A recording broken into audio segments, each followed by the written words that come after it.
area. At least this way I've got a little bit more leeway. And so back to the iconic canyon. Is this way, not that way. These guys are kind of interesting. If you get hit by them, you will get a status effect known as Jinx. The Jinx status effect will prevent you from using your sword. You can still use items, you just cannot use your sword. And what some people don't know is, in this game, if you play the Song of Storms while jinxed, you will become unjinxed. I don't know why this is. Maybe the reason why you can't unsheath your sword is... Okay, here's a perfect chance for me to show you. You have been jinxed. You cannot draw your sword. A down, up, A down, up. For the Song of Storm, and just like that, I am unjinxed. Now, the Song of Storm in general does a lot of things in this game that I didn't do in the last. And I'll show y'all what it does in a few seconds, because I'm sure y'all noticed the Sheik Stones. You can actually play the Song of Storms for that as well, and get something a little bit special. Open the grave. But I'll show that off in just a few minutes. As for the time being, we've still got other stuff to do. For instance, coming down here, where there is what appears to be just a bunch of money. And a magic bottle. Well, as anybody can guess with magic bottles, yeah, it's an invisible, or it is a wall. This entire area is lousy with enemies that are invisible.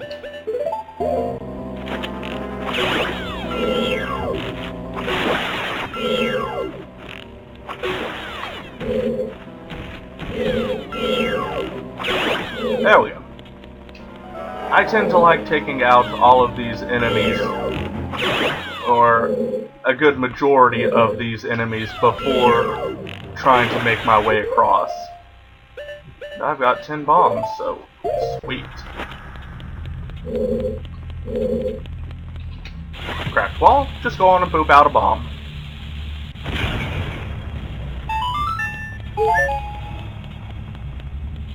There, we've got another one of these fights. These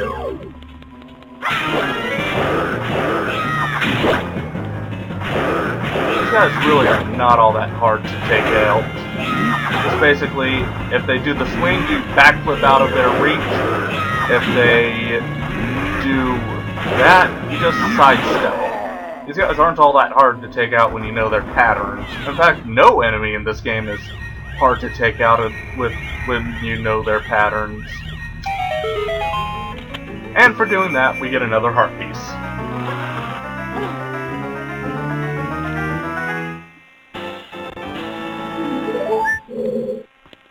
And look at that. We got exactly 10 hearts. Just another 20, or not another 20, another 10 to go, and we've got every heart in the game. So I'm already halfway done with the hearts.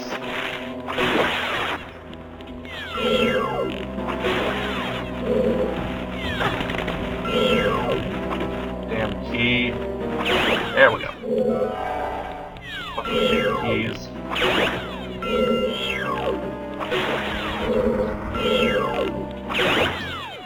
Though in this game, I'm pretty sure they're called bad bats for some reason. I don't know why they call them bad bats in this game, they just do.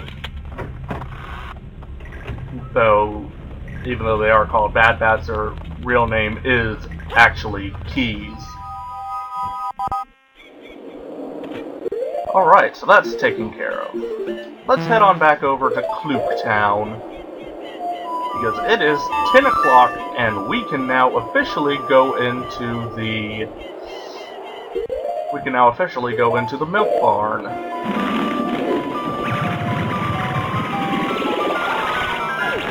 And there's one little bit of thing we can do in there. There's actually a couple things we can do in there, and one of them I'm going to be potentially using to my advantage a little bit later on, but for the time being... Oh, by the way, a quick thing of note. Fox, Falcon, Bunny, and Frog. This is a direct reference to Star Fox. You've got Fox... you've got the Star Fox guy, you got Falco, Peppy Bunny, and of course, Slippy the Frog. That fucking frog. Anyways, with the Romani hat on, we can then enter this area. If you want to buy something from Talon you need to have it equipped. As for actually doing stuff, let's go on and get the other transformation masks on.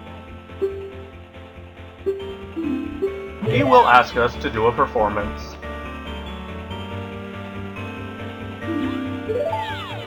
Center stage? Alright. Up, right, left, right. Easy.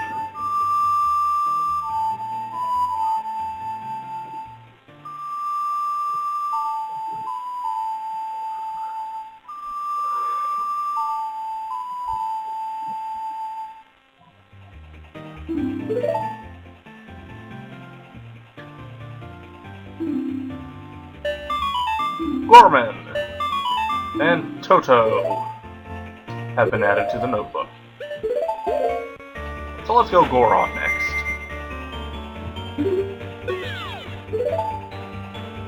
He wants us to go rear right spotlight. So right here.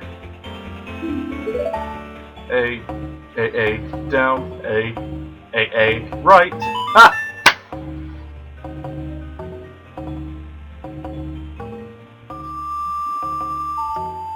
Slowly coming together.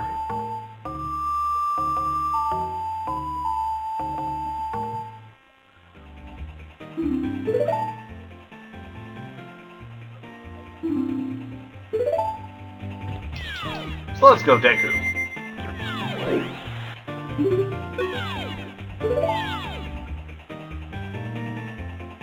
Front left, okay, right here.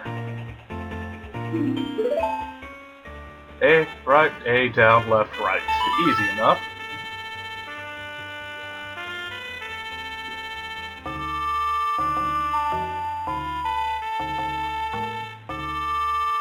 It's coming together, viewers.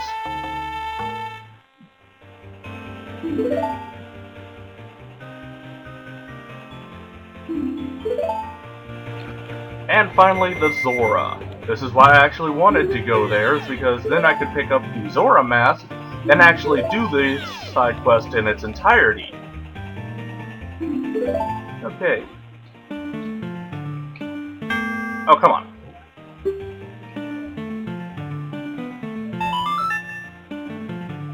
Yeah, I can't play it that fast. Not unless I'm using an N64 controller.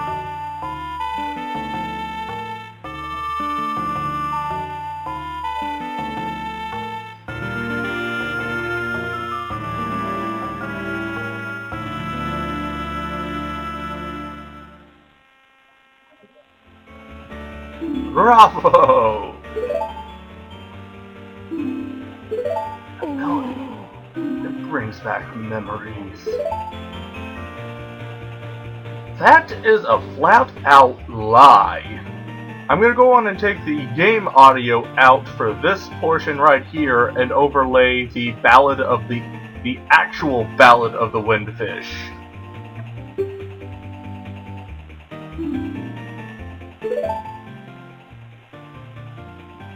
Because that sounded nothing like the Ballad of the Windfish that I know and love.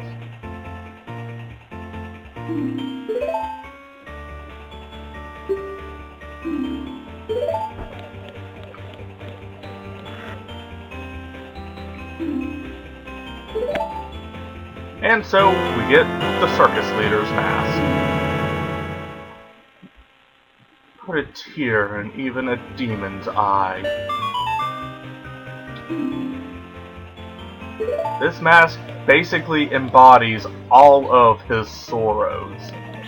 Sad that he had to leave his home, sad that the circus isn't doing well, sad that the Indiegogos, the Zora band that Minoku, or I think that's what his name was, the guy we got the Zora mask from, sad that that the Indiegogos potentially won't be doing the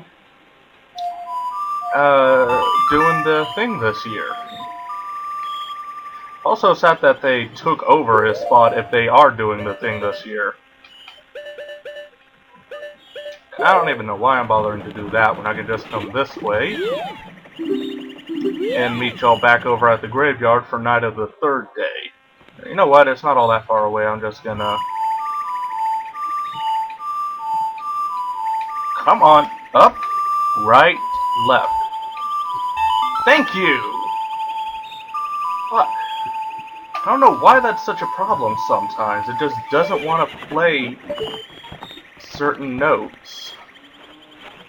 Alright, so back to the graveyard for the third night of grave robbing. While granted, yes, it's still the first night, or the second night, not the first. Anyways, granted, it's still the second night. We've still got a third night to go, so we may as well just take it out now. And I would show off the Sheik Stone. If you play the Song of Storms for the Sheik Stone, you will then get something special, but I'm going to do that later.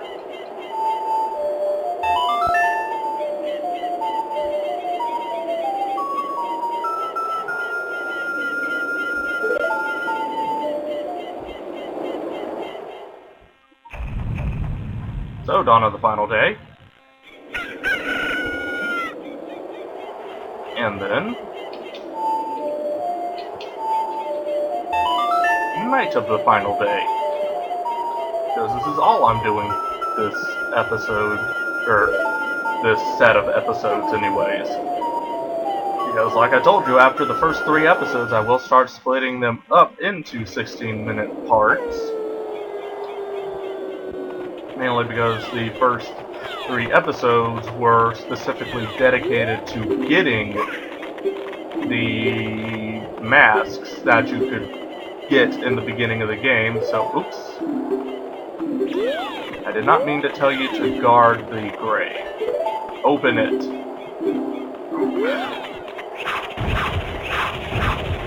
And let's check out what we got the third night.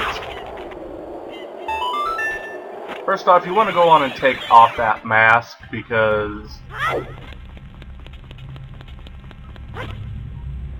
we got Dumpy, the Gravekeeper. If you have the mask on, he'll run away afraid and you'll have to re-enter the area.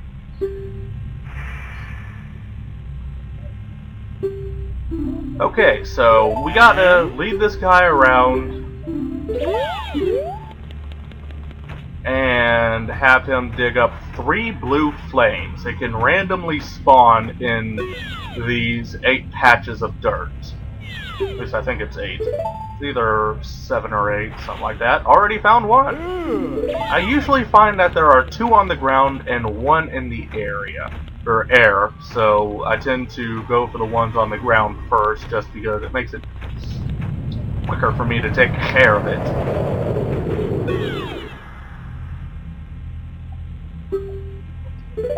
And...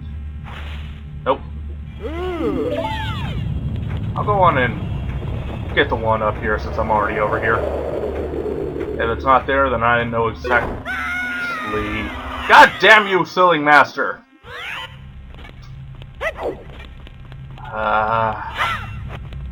Drop down.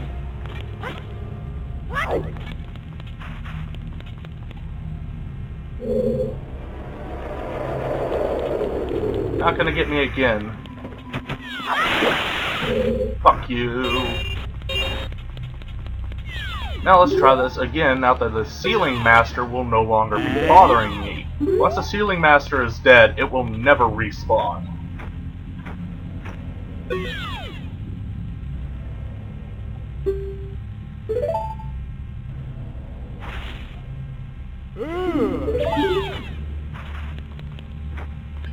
let's go for this patch of dirt.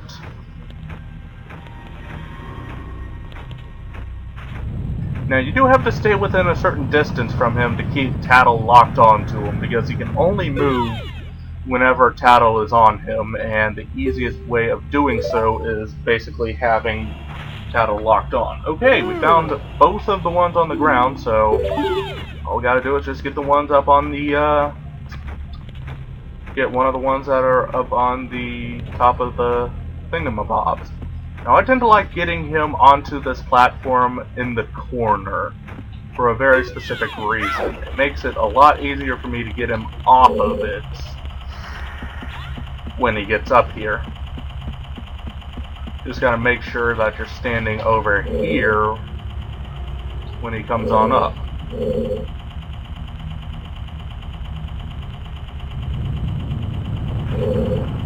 And hopefully I'm right, and it will be this one, so that way I don't have to do shit anymore. And then he'll pull a 180 and try to dig shit up. Come on. Damn! Okay, so it's the other one. Okay, we need to allow this guy to drop off the edge. And since I'm right here, I may as well have him dig this one up as well. Though I'm 100% sure it's the other one over on the other platform in the air. Yep, it's definitely got to be that one then.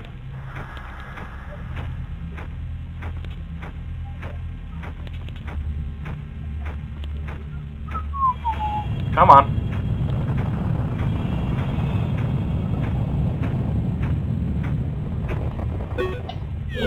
There we go. It is actually possible to get back onto the platform, and it'll take you where you are needing to go. But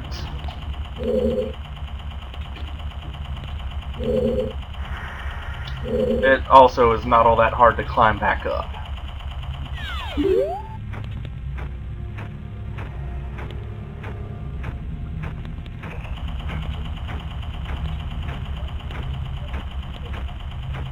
Speaking of which, I'm gonna need my bow and arrows.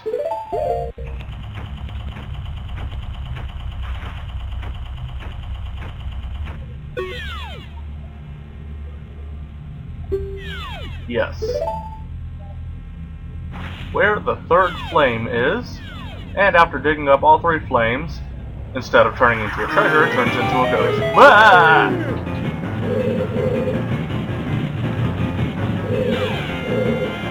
And this is why you need the bow and arrow.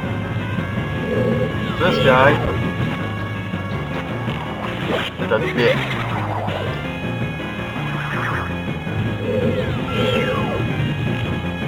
Miss bitch!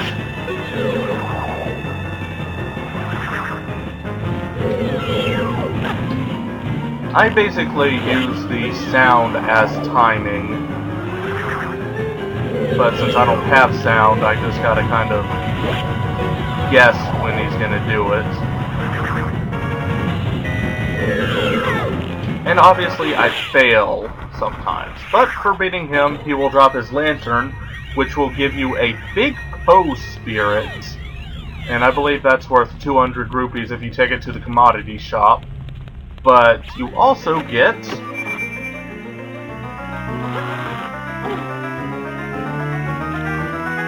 a 5th bottle. So yeah, that's the point of doing this. Now, normally I would say I'm going to pick this up for another side quest, but no, that's not how I'm going to be resetting the night, because, yeah. It's useful for another side quest a little bit later on, but we don't have access to it. And I don't know why oh, that's why I'm doing it. Anyways, if we come up here, we will find that Dompy's head is faced into the ground as he cowers in fear. I ain't seen nothing, and I don't know nothing. Oh, Dompy, we all love you. Alright, viewers, so we'll go on and see y'all next time when I actually go through and get up to the entrance of the next dungeon. See ya.